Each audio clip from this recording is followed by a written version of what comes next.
My son secretly copied my apartment keys and moved in with his wife while I was at work. I came home that evening exhausted, only to find their shoes by the door, their coats hanging on my hooks, their suitcases open in my living room like they owned the place.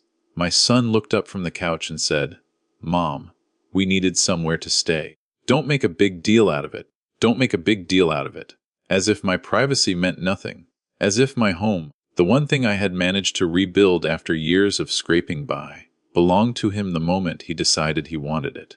When I asked how they even got in, his wife laughed and said, "Oh, he made a copy weeks ago. Just in case. Isn't that smart?" Smart, that word burned. I told them both to leave. He crossed his arms and said, "No, we're staying until we get back on our feet."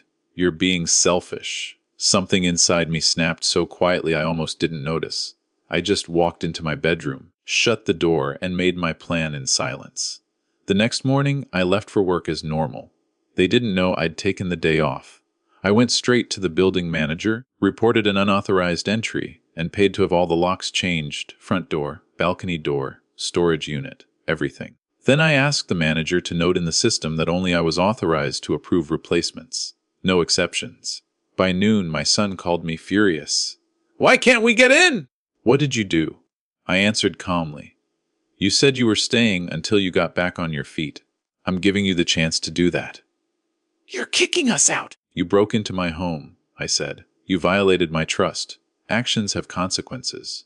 He screamed, his wife shouted in the background, and then he hung up. I blocked their numbers. For 3 months, I heard nothing. Peace settled over me in a way I hadn't realized I'd been craving: quiet mornings, clean rooms, no missing food, no arguments echoing down my hallway. For the first time in years, my home felt like mine. Then one rainy evening, there was a knock on my door. I opened it to see my son and his wife standing there, drenched, shivering, carrying 2 torn backpacks and defeat in their eyes. They looked smaller, humbled, worn down, not arrogant, not entitled, just desperate. "Mum," my son whispered, voice cracking, "we're sorry. We messed up. Please let us come back. We've been staying in motels, couch hopping, working odd jobs. We shouldn't have lied. We shouldn't have broken in. We shouldn't have treated you like that. Please forgive us." His wife nodded silently, tears streaming down her face. This was the first time either of them had apologized to me for anything.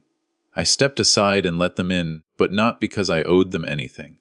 I did it because they finally understood what they had taken from me: respect, safety, trust. They begged to stay, just a little while. I said no. They could stay for dinner. They could shower. They could warm themselves. But my home was my home now. I would help them find a small place, help them apply for assistance, help them get truly back on their feet. But I would never again give them access to my home without boundaries. And that was my real revenge. Not the locks, not the silence, not the months of peace. My revenge was showing them that I didn't need to punish them. Life had already done that for me. And now, they finally understood the value of a door that only I had the key to. If you'd like, I can write an extended version, add more emotional depth, or make it darker, more dramatic, or even more satisfying. It happened on an ordinary Tuesday, the kind of day that begins with nothing remarkable and ends with everything you thought was safe suddenly feeling violated. I had left for work early that morning, locking the door behind me like I always did, never imagining that the lock meant nothing anymore. My son had visited the weekend before, acting strangely polite and unusually helpful, offering to take out the trash and run down to the car for a minute with my keys. I didn't think much of it at the time. I was just glad to have some company. But that morning, while I was sitting at my desk sipping lukewarm coffee, he and his wife were quietly letting themselves into my home, using a copied key I hadn't known existed. They rolled in suitcases, bags, boxes, and whatever else they had dragged from their car, unloading it all into my living room like movers completing a job. My apartment, my small, peaceful sanctuary, became their landing pad without a single word to me. I didn't learn anything was wrong until I walked in that evening. I remember turning the key, pushing open the door, and frowning at the weight behind it. Something was blocking it. When it finally swung open wide enough for me to step inside, I froze in place. Shoes, 3 pairs, were scattered by the door, none of them mine. A jacket I had never seen before hung sloppily on my coat rack. And there, sitting on my couch, was my son, legs stretched out, remote in hand, TV blaring as if it were his Saturday afternoon, not my Tuesday evening. His wife was in my kitchen. I could hear cabinets opening, dishes clinking, the fridge door swinging shut. She was humming in my kitchen. For a moment, my brain couldn't process the scene. I genuinely thought I had walked into the wrong apartment. I even stepped back out, checked the door number, and then stepped back in, my heart pounding like I'd been running. What are you doing here?" I asked, my voice already trembling. My son didn't even mute the TV. He glanced over, smiled casually, and said, "Relax, Mom. We're staying here for a while." Staying here for a while. As though that explained everything. As though that made it acceptable. His wife finally emerged from the kitchen, holding one of my glasses filled with iced tea I hadn't poured. "Ohi," she chirped. "I hope you don't mind. We got here earlier and figured we'd settle in." Settle in. The words echoed in my head as my eyes scanned the apartment. Boxes lined the hallway. A suitcase lay open on the floor. My bedroom door was half shut, as if they had gone in there too, rifling through my things, my space, my privacy. "How did you get in?" I demanded. My son shrugged. "I made a copy of your key last month, just in case." Just in case. He said it the way someone might talk about keeping an umbrella in the car. Casual, reasonable, harmless. But nothing about it felt harmless to me. My throat tightened. I couldn't decide if I was more shocked or more furious. I felt as though someone had taken my life and rearranged it without my consent. "You had no right," I said, struggling to stay calm. "You can't just break into my home." His wife laughed, a light, dismissive sound that made my stomach twist. "Come on, it's not breaking in if you have a key. And we really needed a place. We figured you wouldn't mind. You live alone anyway." There it was. The entitlement. The assumption that because I lived alone, because I was their mother, because they needed something, my boundaries simply didn't matter. My home was nothing more than free space to occupy. I told them they needed to leave. My voice shook, but my words were firm. My son muted the TV for the first time since I'd arrived. He looked at me with disbelief, then irritation. "Seriously, Mom?" he said, scoffing. "We're your family. You're acting selfish." Selfish. The word hit me like a slap. For years I had helped him whenever he struggled financially, emotionally, practically. I had loaned him money he never repaid, watched his dog when they went out of town, signed on an apartment he later abandoned. And now, because I wanted basic respect in my own home, I was the selfish one. He leaned back on the couch as if the conversation bored him. "We're staying. Just until we get back on our feet. It won't be long." But the thing was, they hadn't asked. They hadn't even warned me. They had simply decided that my home was now theirs. My needs, my safety, my comfort didn't cross their minds. I felt a hollow ache in my chest, not just from the invasion, but from the realization that my own son saw me not as a person with rights, but as a resource to exploit. The apartment felt smaller suddenly, the air tight, suffocating. I couldn't even breathe in my own living room. I walked into my bedroom and shut the door, the only barrier I still had control over, and sat on the edge of my bed staring at the floor, my mind racing. Their voices drifted through the door, unconcerned, unbothered, continuing as if nothing significant had happened at all. In that moment, something inside me hardened, not out of anger alone, but out of clarity. I realized that if I didn't take my home back, I would lose it completely. I understood that they had crossed a line so boldly that the only way to defend myself was to draw a new one, sharper and deeper than before. And it all began the moment my son secretly copied my apartment keys and walked into my home as though it belonged to him. When I confronted them that evening, I thought there might be some shame, some hesitation, some recognition that what they had done was completely unacceptable. I had imagined that my son, seeing the fury and hurt in my eyes, would pause, perhaps mutter an apology, maybe even feel embarrassed for violating the one space in the world that belonged entirely to me. But what happened instead was astonishing. There was no pause, no hesitation, no acknowledgement that I even mattered. Instead, my son crossed his arms and leaned back on the couch, wearing the most infuriating expression I had ever seen on his face, a combination of entitlement and defiance that made my stomach twist with rage. His wife, standing in the kitchen with a glass of water she had poured from my refrigerator, smiled in that irritating, casual way people do when they think they've outsmarted the world. The audacity of their behavior was breathtaking. I tried to speak calmly, choosing my words of care, though my hands shook and my voice trembled. "You have no right to be here," I said. "This is my home. My privacy, my space. You can't just—" My voice cracked, and I had to pause. They interrupted me before I could even finish the sentence. "Mom, it's not a big deal," my son said, waving his hand dismissively. "We're family. We're staying here until we get back on our feet. Why are you being selfish?" Selfish. The word hit me like a hammer to the chest. I had helped this boy for decades. I had supported him when he failed at jobs, when he ran out of money, when his own poor choices left him struggling. I had done everything for him, sometimes at my own expense. And now, because I expected him to respect the one place that was mine, I was selfish. The logic made no sense, but he said it with such certainty that he almost convinced himself of it. Almost. His wife, standing beside him, nodded enthusiastically, adding, "Yeah, Mom, really. You're overreacting. We just need a place to stay. It's not forever. We'll be gone soon." Her voice was light, almost cheerful, as if she were discussing where to go for brunch rather than how they had invaded my home. I could feel the heat rising in my chest. "Overreacting," I said, my voice rising. "You walked into my home without asking, without warning, without permission. You took what wasn't yours. You made a copy of my key and moved in as if I didn't exist. That is not overreacting. That is breaking trust. That is theft." They exchanged a glance, rolling their eyes slightly, and it made me see red. I had never felt more betrayed. My own son and his wife had treated my home not as a sanctuary, not as a safe place, but as a playground for their convenience. And now, when confronted, they acted as though I were overreacting, as though the violation of my personal space and boundaries was some minor misunderstanding that could be waved away with casual words. "You think this is about the home?" I asked, my voice dropping lower, sharper. "It's not about the apartment. It's about respect. It's about decency. You have none, apparently, because you think your needs, your wants, are more important than my rights." My son leaned back on the couch, shrugging like a man bored by my passion, and said, "Mom, we're doing what we have to do. You'll understand one day. You're just being unreasonable."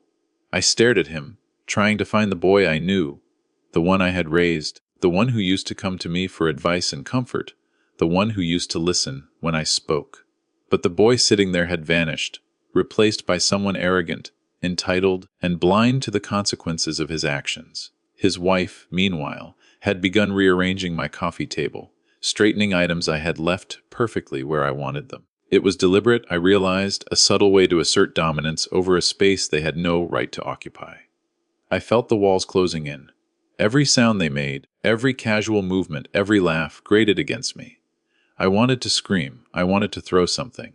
But I forced myself to breathe, to keep control, because I realized that losing my temper would only give them more ammunition. They would claim I was unreasonable, emotional, irrational, a crazy mother making a fuss over nothing.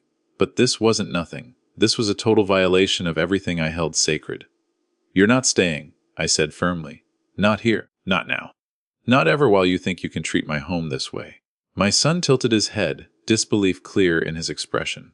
"What do you mean, not ever?" "Mom, we're your family. You're supposed to help us die." "You have had help," I said, my voice tight. "You've had more chances than I can count. And yet you think walking into my home uninvited makes you entitled to more. You've crossed a line." His wife stepped closer, trying to soften the moment with a smile that did nothing to hide her smugness. "We're not trying to upset you. We just need some stability. Can't you just let it go? Let it go." Those words cut me even deeper. I realized they didn't understand. They didn't care. They thought my anger was about inconvenience, not about principle. My home was not just a place to stay. It was a sanctuary, a boundary, a line in the sand. And they had trampled all over it. I could feel tears burning in my eyes, but I blinked them back. This was not a moment for crying. It was a moment for clarity. I needed them to understand that violating trust has consequences. I needed them to see that the casual dismissal of someone else's rights is not acceptable. I needed them to understand that being family does not mean being allowed to take whatever you want, whenever you want, without consideration for the person whose life you are stepping into. "You will leave," I said, my voice cold now, sharp as a knife. "Tonight. I don't care if it rains. I don't care if you beg. You leave. And when you come back, you come with respect, not entitlement. You come with boundaries, not assumptions. You come as guests, not as invaders. They stared at me, stunned for a moment, and I knew they hadn't anticipated this.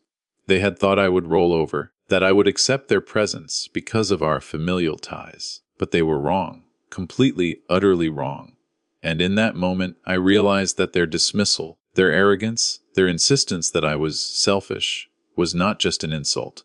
It was the perfect fuel for the action I would take next. Because if they thought I was unreasonable, if they thought I would simply let this slide, they had no idea that I was already planning to take back every inch of my space, every moment of my peace, and make them understand that actions have consequences. It was in that confrontation, in that moment of arrogant dismissal, that the stakes became crystal clear.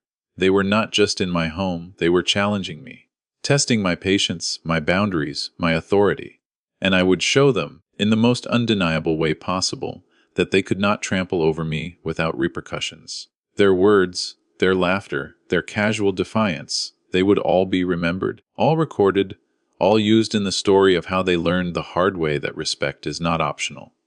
That night, after they left for the first time, I sat alone in the apartment, every sound amplified, every shadow sharper, and I began making a plan, not a plan of anger, not a plan of vengeance yet, but a plan of reclamation. Because nothing they said, nothing they laughed at, nothing they dismissed, could erase the fact that they had crossed a line, and I would make sure they never forgot it. The next morning, I woke up earlier than usual, my mind still buzzing from the confrontation the night before.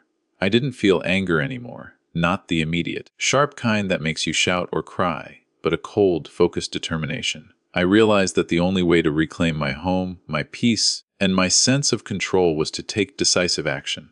It had become clear that reasoning with them had no effect. My son and his wife had proven that words alone were meaningless to them. They didn't respect boundaries. They didn't understand consequences. So I decided to do what I should have done the moment I realized they had copied my keys, take full control of the situation, assert my authority, and make it impossible for them to continue their intrusion. I started by calling the building manager. I spoke to him in a calm, precise manner, explaining that an unauthorized entry had occurred in my apartment. I didn't mention names at first. I simply described the breach and asked for the locks to be changed immediately. I paid for the service myself, ensuring that it would be done quickly, efficiently, and without delay. I requested that all locks be replaced, every door, every access point, even the balcony door. I wanted no loopholes, no weak spots. This was my sanctuary, and I was restoring it to its rightful state. While I waited for the locksmith, I began gathering the keys I still possessed, checking my safety measures. I inventoried my apartment, noting the locations of all valuables, electronics, and important documents. I felt a strange mixture of satisfaction and tension as I realized that I had regained the upper hand. My son had thought he could take what he wanted without consequence, but now I was creating boundaries that even he could not cross. I felt a sense of control return to my chest, heavy but comforting, like the first deep breath after holding it for too long underwater. By mid-morning, the locksmith arrived. He worked swiftly, methodically replacing each lock, changing cylinders, and ensuring that the old keys would no longer function. I stood beside him, observing every move, my heart steadily pumping with anticipation. When the last lock was replaced, I held the new keys in my hand, the weight of them symbolic in a way that was almost tangible. These keys were no longer just metal and cut grooves. They represented authority, boundaries, and the consequences my son had ignored. I carefully placed them on my keyring, feeling a quiet triumph. Next, I made a request to the building management system to formally register my keys and restrict any replacements without my explicit approval. This meant that even if my son attempted to copy keys again, he would be denied at the source. I double-checked the system with the building manager, confirming that no one else could authorize access to my apartment except me. This small bureaucratic move felt monumental. It was more than locks, it was a declaration. I controlled my space, and no one could override that control. After that, I returned home and walked through every room with a meticulous eye. My living room, my kitchen, my bedroom, they were mine again. The spaces that had felt violated and chaotic the previous evening now felt calm and ordered. I rearranged a few things, not because they had been touched, but to reinforce the idea that I was reclaiming the apartment on my terms. Every placement, every adjustment, was a silent message to anyone who might attempt to challenge me again. My home is not theirs to occupy without permission. I also changed small, subtle things that would further reinforce my control. I reset the alarm system, reprogrammed my security codes, and moved some items to higher shelves. I even created small personal traps, like leaving a few harmless but noticeable markers in certain places, so I could detect if someone tried to enter without my knowledge in the future. This was not paranoia, it was vigilance, a necessary step after the blatant disregard my son had shown. I wanted him to understand that actions have consequences, and that my home was no longer accessible to him simply by assumption. Throughout the day, I reflected on what this action meant emotionally. Reclaiming my home was not just about physical locks or security, it was about reclaiming dignity and authority that had been trampled. I realized that I had given too much over the years, too much leeway, too many chances without clear boundaries. My son had grown used to bending rules, testing limits, and assuming that family ties would override basic respect.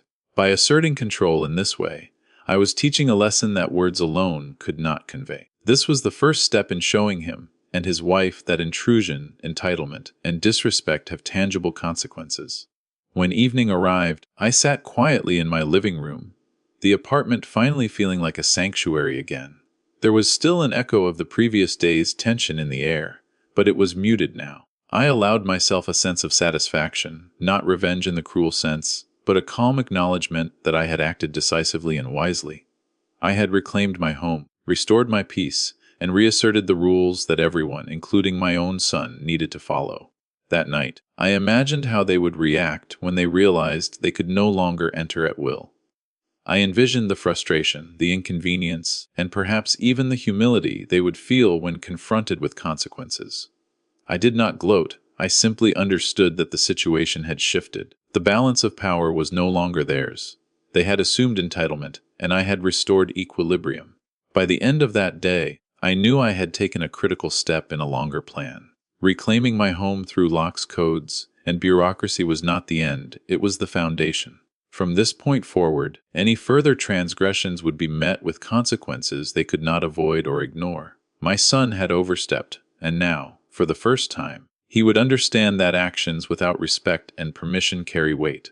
My home was mine again, and with it, my ability to define what respect truly meant. In those hours of quiet triumph, I felt a deeper sense of self-awareness. I realized that boundaries are not just practical, they are moral, emotional, and psychological. By enforcing them, I was not only protecting my physical space, but also teaching a lesson about integrity, accountability, and the limits of familial privilege. I had turned a painful violation into a powerful demonstration of control, reclaiming not only the apartment, but also my confidence, my sense of justice, and my dignity. And in that quiet evening, sitting alone, listening to the soft hum of the city outside, I felt something I hadn't in months. My apartment was finally my own again. My son would soon learn, in ways words could not convey, that home is sacred, and that the respect it demands is non-negotiable.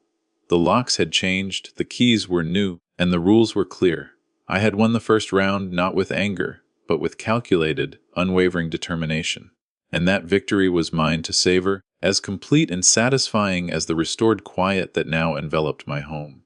For the next 3 months, I didn't hear a word from my son or his wife. The silence was almost surreal, a stark contrast to the chaos and entitlement that had filled my apartment the night they had broken in. At first, I worried about them. I wondered if they were okay, if they had somewhere to stay, if life had been too harsh in its consequences. But as the days turned into weeks, and the weeks into months, it became clear that they were facing the real impact of their actions for the first time. Their casual confidence, their arrogance, the assumption that I would always make room for them had evaporated, leaving only the harsh reality of a world in which you cannot simply take what isn't yours. I heard through occasional mutual contacts that they had been moving between motels, sometimes sleeping in cramped, uncomfortable spaces where the sheets were worn and the heating unreliable. They had to pay for every meal, every night, every little convenience that they had previously assumed would be provided to them. Their pride, which had been so evident in my living room, had been chipped away by discomfort, inconvenience, and the stark reminder that nothing was owed to them. I knew, without speaking to them, that their sense of entitlement was being confronted with reality in the most unavoidable way. The first week was especially telling. I imagined my son trying to negotiate with motel staff, hoping his charm would make up for a lack of payment, only to discover that charm can only carry you so far. His wife, used to having access to the comforts of my home, had to adjust to rationing every resource, every penny. I pictured them eating bland, reheated food instead of meals they could casually enjoy in my kitchen, and every imagined bite of that simple reality brought a quiet satisfaction. Because it was fair, it was a natural consequence of their choices. Over time, I realized that their struggles were deeper than mere inconvenience. They had no home to return to, no stable space to organize their lives, no familiar comforts to soothe their nerves after long, exhausting days. Every day became a reminder that access to comfort and stability is earned, not demanded. I imagined my son lying awake at night in a lumpy motel bed, thinking about my apartment, about the security and peace he had so carelessly violated, about the trust he had shattered, and for the first time in a long while, he had to face the weight of responsibility for his own circumstances. As weeks passed, their movements became more desperate. I could picture arguments breaking out between them, tension mounting as the stress of instability wore on them. Decisions had to be made: where to sleep tonight, how to pay for tomorrow's meals, how to get through the day without falling further behind. Their once confident demeanor eroded into uncertainty and frustration. I imagined my son pacing a tiny motel room, running his hands through his hair, realizing that life doesn't bend to entitlement, that consequences are real, and that the world doesn't accommodate arrogance. I stayed out of their way during this time, observing silently from the boundaries I had established. I didn't gloat aloud or send taunting messages. I let time and circumstance do the work. This was a different kind of revenge, quieter, slower, but far more effective than anything immediate. I was teaching them that actions have repercussions, and that respect cannot be ignored without cost. By not intervening, I allowed them to truly experience what it meant to be without, what it meant to face the consequences of decisions made without consideration for others. I also noticed, in small ways, that their struggle seemed to change them. I heard through mutual acquaintances that they were humbled, more cautious, more aware of the consequences of their choices. They had to learn planning, budgeting, and patience, all skills they had previously taken for granted because they assumed someone else, namely me, would always provide a safety net. I imagined my son, in a quiet moment, reflecting on the arrogance that led him to believe he could just move into my home without permission. He was being forced to confront his own entitlement, and that confrontation, though painful, was necessary. Even as I enjoyed the quiet of my apartment and the restored control over my own life, I felt a sense of satisfaction that was deeper than anger or triumph. This was justice in its purest form, not revenge for the sake of vengeance, but the natural result of choices meeting consequences. I had acted decisively to protect my space, and now they were learning, in ways they could not ignore, the value of respect, trust, and boundaries. The lessons that words could not teach were being reinforced every day through lived experience. During these months, I also noticed a change in myself. I was calmer, more deliberate, and more in control than I had been in years. My home remained a sanctuary, and with it, my confidence and sense of authority were restored. I could sit in my living room without tension, walk through the apartment without fear of intrusion, and sleep knowing that the rules were clear and enforced. The distance between my son and me, though painful, had created a boundary that allowed me to regain my peace of mind. By the end of the 3 months, I knew they had been truly humbled. The struggles had stripped away the arrogance and entitlement that had led them to invade my home. They were no longer the same people who had barged in, laughing, mocking, and calling me selfish. The experience had forced them to confront the world as it really is, a place where actions have consequences, where respect cannot be taken for granted, and where the comfort and security of others are not to be exploited. They had been pushed into discomfort, frustration, and uncertainty, and in that struggle, they had learned the weight of their own choices. I had never intended for the punishment to be cruel. I had not sought to make their lives miserable. I had simply removed the cushion they had relied upon, enforced the boundaries they had ignored, and let reality do what words and warnings could not. In doing so, I allowed them to experience the full impact of their violation, and the lesson was one they would never forget. It was a slow, deliberate process, but by the end I could see that it had worked. They were humbled, cautious, and aware, different from the arrogant, entitled couple who had once treated my home as if it were theirs. 3 months of silence, struggle, and reflection had done what confrontation alone could not. My son and his wife had been forced to face the consequences of their actions, and in doing so, they had learned a lesson in respect, boundaries, and accountability that would stay with them for a lifetime. And through it all, I had maintained my own peace, restored my home, and strengthened my sense of self. The quiet, unspoken power of allowing life to enforce justice had proven far more effective than anger, shouting, or retaliation. It was a dreary, rainy evening when I first saw them standing outside my door, drenched and defeated, carrying the weight of 3 months of struggle in every slumped shoulder and tear-streaked face. I was startled at first, my hand frozen over the doorknob, my mind racing. My son and his wife had returned, not with the confidence and entitlement that had once filled my apartment, but with a humility so raw it almost hurt to look at them. I could see it in their eyes, in the way their movements were tentative, careful, respectful. Gone was the smugness that had made my blood boil. In its place was exhaustion, regret, and a desperate plea that they could no longer hide behind. My son's voice cracked before he even stepped inside. "Mom, we're sorry," he said, almost a whisper, as if saying the words too loudly might shatter them. His wife stood slightly behind him, nodding, her hands clenched together in nervous tension. "Please, we know we were wrong," she said softly. I didn't respond at once. I just looked at them, really looked.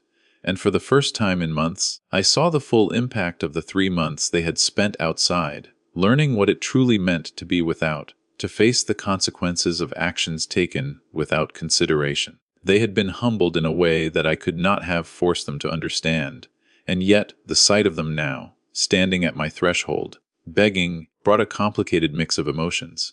Relief that they had finally recognized their mistakes, satisfaction that justice had, in its own way, been served, anger, still lingering for the audacity they had once displayed, and a quiet sorrow because part of me realized that this lesson had cost them dearly, and that I had been the instrument of that learning, whether intentionally or not. My son stepped forward, the rain dripping from his hair onto the mat. "We messed up, Mom. We didn't respect you, your home, your rules. We shouldn't have entered like that. We shouldn't have assumed you would always let us in. We learned the hard way, and we're asking, please, forgive us." His eyes were red, but not from anger. They were red from sleepless nights, from fear and discomfort, from the clarity of facing reality without the safety net they had once relied on. His wife finally spoke, her voice barely above a whisper. "We didn't realize, we didn't understand how much we hurt you, how wrong we were. We can't undo the past, but we're asking for another chance, a way to make it right." Her hands trembled slightly as she gestured toward me, a silent plea for recognition, for mercy, for understanding. I stood there in silence, letting their words sink in, letting the room breathe with the weight of 3 months of absence, struggle, and reckoning. I remembered the arrogance, the casual dismissal, the entitlement that had made me feel invaded and powerless. And I remembered the calm, deliberate actions I had taken. The locks, the keys, the clear boundaries. Those actions had forced them into this moment, into a humility they could not fake. I could feel the tension in the air, the quiet anticipation, the weight of expectation. Would I respond with anger, with retribution, or with the power that comes from knowing I had already won the most important battle, the battle for respect, dignity, and boundaries? I stepped aside slowly, gesturing for them to enter, but not with the warmth or ease I might have shown before. This was not an invitation to return as they had left. This was a controlled, deliberate allowance, a measured recognition that they had finally come to understand the depth of their mistakes. They stepped inside carefully, their movements tentative as if they were afraid of crossing an invisible line, a line they had once ignored so casually. I let them settle in the living room, offering a quiet acknowledgement rather than immediate comfort. They sat on the edge of the couch, huddled slightly, hands clasped, eyes downcast. I could sense their anxiety, their shame, the fear that any wrong word or action could undo the tentative hope they had brought with them. It was humbling to see, almost painful, but I recognized it as the turning point I had been waiting for. As they began to speak, recounting the hardships, the motels, the arguments, the hunger, and the exhaustion, I realized that this was the moment when they truly internalized the lessons they had been forced to learn. Every word was a confession, every gesture a silent apology. "We didn't understand what it meant to take your home for granted," my son said. "We thought it was just a place, but it was more than that. It was your sanctuary. We violated that, and we're sorry." His wife nodded, adding, "We can't go back and undo it, but we can try to do better, to respect you, to respect your space and your boundaries." I listened quietly, letting them express their regret fully, because this was the only way they could truly begin to understand the depth of their mistake. Their words were sincere, shaped by experience rather than obligation, and I knew that no lecture or punishment could have instilled the same understanding that 3 months of struggle had. I realized that my earlier actions, the locks, the boundaries, the distance, had created the conditions for this authentic acknowledgement of wrongdoing. They asked for forgiveness, not as a demand, but as a plea, and I recognized that forgiveness in this context was not about erasing the past. It was about acknowledging that they had faced the consequences, learned the lessons, and come to me with humility and understanding. I could feel the tension in my chest ease slightly as I considered their request, understanding that the power dynamics had shifted.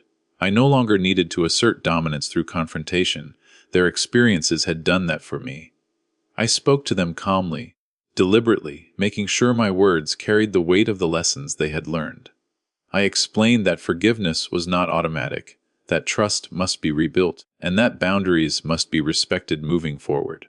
I offered them a chance to make amends, not by returning to the entitlement they had once assumed, but by demonstrating responsibility, accountability, and respect in concrete ways. The relief on their faces was palpable, a mixture of gratitude, hope, and humility that they had not known before. Over the next few hours, we began to navigate the delicate process of rebuilding trust. They asked questions, sought guidance, and listened carefully to my expectations. I could see that their experiences had changed them, softened their arrogance, tempered their entitlement, and instilled a new appreciation for boundaries and respect. The transformation was subtle but unmistakable, a testament to the effectiveness of the consequences they had faced. By the end of the evening, the atmosphere had shifted. While the mistakes of the past could not be erased, the possibility for a new, healthier dynamic was present. My son and his wife had returned humbled, begging for forgiveness, and I had the opportunity to guide them, not as a ruler imposing authority, but as a parent helping them understand respect, accountability, and the value of earned trust. The scene was not about revenge anymore. It was about learning, growth, and the restoration of balance that had been disrupted by their earlier actions. Even after they had come back, humbled and apologetic, I knew that forgiveness did not mean erasing the lessons they had learned. I welcomed them into the apartment for the first time in 3 months, but it was on my terms, in my space, and under my rules. The moment they crossed the threshold, I could feel the shift in the air, not just in them, but in me. I was no longer reacting out of anger or hurt, but acting from a place of clarity, control, and authority. The apartment, once invaded and chaotic, now felt solid and secure again, and I understood that boundaries, once enforced, are what allow both respect and peace to flourish. I made it clear to them, without raising my voice or speaking sharply, that their return did not mean the past had been forgiven outright, nor did it mean that the previous entitlement would ever be tolerated again. I instructed them to leave their bags by the door and sit in the living room while I prepared a simple dinner. This was not about punishment, it was about establishing order, a clear framework that showed them I was serious about respect and boundaries. Every movement I made, every instruction I gave, was measured and deliberate, demonstrating that authority is not about aggression, but about consistency and control.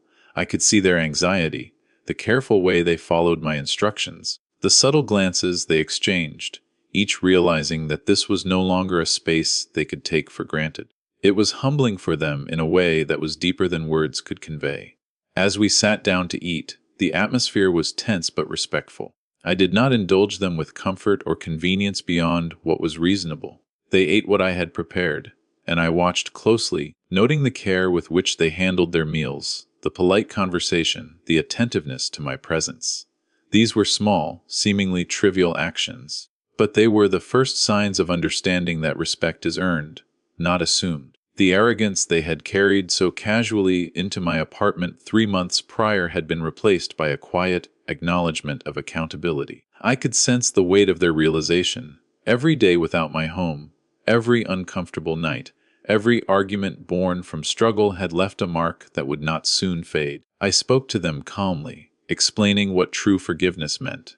It was not forgetting, not returning to the ease of entitlement, not assuming that I would provide without respect. It was a recognition of accountability, an opportunity to demonstrate change over time, and a chance to rebuild trust from the ground up.